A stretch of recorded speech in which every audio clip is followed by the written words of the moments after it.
जय श्री कृष्ण भक्तों। आज हम वरुथनी एकादशी के बारे में दिन, तिथि, समय जानेंगे। वैशाख मास के कृष्ण पक्ष की एकादशी को वरुथनी एकादशी कहा जाता है। यह सबसे शुभ और कल्याणकारी एकादशी है। यह व्रत रखने से व्यक्ति के सभी पाप नष्ट हो जाते हैं और उसे सौभाग्य की प्राप्ति होती है। वरुथनी एकादशी का व्रत करने से सूर्य ग्रहण के समय स्वर्ण दान करने के जितना फल प्राप्त होता है। शास्त्रों के अनुसार जो व्यक्ति श्रद्धा पूर्वक इस एकादशी का व्रत करता है उसे पुण्य फल की प्राप्ति होती है और वैकुंठ लोक की प्राप्ति होती है। वरुथनी एकादशी के दिन भगवान वामन की पूजा की और अर्चना की जाती है, जो भगवान विष्णु के अवतार हैं। ऐसा माना जाता है कि वरुथनी एकादशी का व्रत करने से विभिन्न बुराइयों से व्यक्ति सुरक्षित हो जाता है। जिन लोगों के जीवन में मृत्यु तुल्य कष्ट बना हुआ है, उन्हें इस व्रत को करने से बहुत लाभ की प्राप्ति होती है और कष्ट दूर हो जाते हैं। वरुथनी एकादशी के दिन भगवान विष्णु को तुलसी की माला अर्पित करनी चाहिए।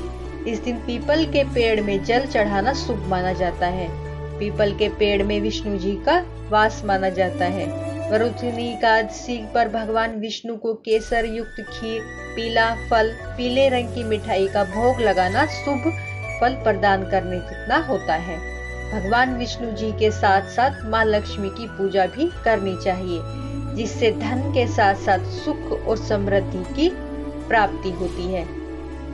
वरुथनी एकादशी के दिन दशमी तिथि को शाम के समय सूर्य अस्त से पहले भोजन ग्रहण करना चाहिए। वरुथनी एकादशी के दिन सुबह जल्दी उठकर स्नान करने के बाद साफ सुथरे वस्त्र धारण करें। इसके बाद एक चौकी पर गंगा जल छिड़क कर स्वच्छ करें और आसन बिछाकर भगवान विष्णु की प्रतिमा स्थापित करें। उसके बाद भगवान विष्णु की अक्षत, दीपक आदि 16 सामग्री से पूजा करें। यदि घर के पास पीपल का पेड़ हो तो उसकी भी पूजा करनी चाहिए। उसकी जड़ में कच्चा दूध चढ़ाकर घी का दीपक जलाना चाहिए। फिर दूध, धूप, दीप जलाएं और तिलक करें। भगवान विष्णु को गंध पुष्प साथ ही तुलसी भी अर्पित की जाती है। फिर रात में भी भगवान विष्णु और लक्ष्मी माता की पूजा अर्चना करें। अगले दिन सुबह स्नान करके पूजा करें, किसी ब्राह्मण को भोजन कराएं और उसे दक्षिणा अवश्य दें। इस दिन हम खरबूजा, तरबूज, मटका, घड़ा, पंखा आदि भी दान कर सकते हैं। इस दिन का दान हमें बहुत फलदायी होता है। हजारों गुना फल की प्राप्ति हमें वरुथनी एकादशी पर दान किए गए फल के बराबर होती है। तो आइए आज सुनते हैं वरुथनी एकादशी की व्रत कथा। प्राचीन काल में नर्मदा नदी के तट पर माधानता नाम का एक राजा राज करता था। वह अत्यंत दानशील और तपस्वी था। एक दिन जब वह जंगल में तपस्या कर रहा था, तभी वहां एक जंगली भालू आया और राजा का पैर चबाने लगा। परंतु राजा घबराया नहीं, अपनी तपस्या में लीन रहा। तपस्या धर्म अनुकूल उसने क्रोध न करके भगवान विष्णु से प्रार्थना करनी शुरू कर दी। उसकी प्रार्थना सुनकर भगवान विष्णु वहां प्रकट हुए और उसे भालू से बचाया। राजा का पैर भालू पहले ही खा चुका था, इससे राजा बहुत दुखी हुआ। उसे दुखी देखकर भगवान विष्णु बोले कि वह शोक न करे, बल्कि मथुरा जाए और मथुरा जाकर वरुथनी एकादशी का व्रत रखे। व्रत रखकर भगवान विष्णु की वामन अवतार मूर्ति की पूजा करे। उसके प्रभाव से वह फिर से संपूर्ण अंगों वाला हो जाएगा।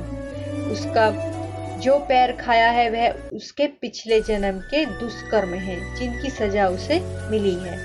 भगवान की आज्ञा अनुसार राजा माधानता ने मथुरा जाकर श्रद्धा पूर्वक वरुथनी एकादशी का व्रत किया। इसके प्रभाव से राजा शीघ्र ही पुनः सुंदर और संपूर्ण अंगों वाला हो गया। उसे स्वर्ग की प्राप्ति हुई। हे विष्णु भगवान, जैसे आपने राजा माधानता की प्रार्थना सुनी, उसकी रक्षा की और उस पर कृपा की, उसको स्वर्ग लोक की प्राप्ति हुई, वैसे ही हम पर सब पर कथा कहने सुनने वाले पर अपनी कृपा करना। हमें भी मोक्ष प्राप्त करना, वैकुंठ धाम की प्राप्ति हमें भी हो। हे प्रभु, कृपा करो, दया करो। सब पर अपनी कृपा करो। इस दिन जो भी भक्त सच्चे मन से उपवास, दान, तर्पण और विधि विधान से पूजा करते हैं उन्हें मोक्ष की प्राप्ति होती है। उनके सभी पापों का अंत होता है। जितना पुण्य कन्यादान, हजारों वर्षों की तपस्या और स्वर्ण दान से मिलता है, उससे अधिक फल वरुथनी एकादशी का उपवास करने से मिलता है। साथ ही घर में सुख, शांति और समृद्धि का वास होता है। ऐसा कहा जाता है कि जिन लोगों को यमराज से डर लगता है उन्हें वरुथनी एकादशी का व्रत जरूर करना चाहिए। इस व्रत को करने से उनके सारे डर दूर भाग जाते हैं। इस दिन व्रती भूखे रहकर भगवान विष्णु की पूजा, आराधना, अर्चना करते हैं। बोलो विष्णु भगवान की जय। तो आज हम वरुथनी एकादशी का तिथि और समय जान लेते हैं। वरुथनी एकादशी 26 अप्रैल दिन मंगलवार को होगी। एकादशी तिथि शुरू होगी 1:37 पर सुबह और समाप्त होगी सुबह 27 अप्रैल को 12:47 पर। पारण का समय 27 अप्रैल सुबह 6:41 से 8:22 तक का रहेगा। पारण दिवस हरिवासरा अंत क्षण 6:41 पर सुबह होगा। तो बोलो विष्णु भगवान की जय, श्री नारायण भगवान की जय। दोस्तों प्लीज अगर मेरी वीडियो पसंद आई हो तो उसे लाइक, सब्सक्राइब, शेयर जरूर करो।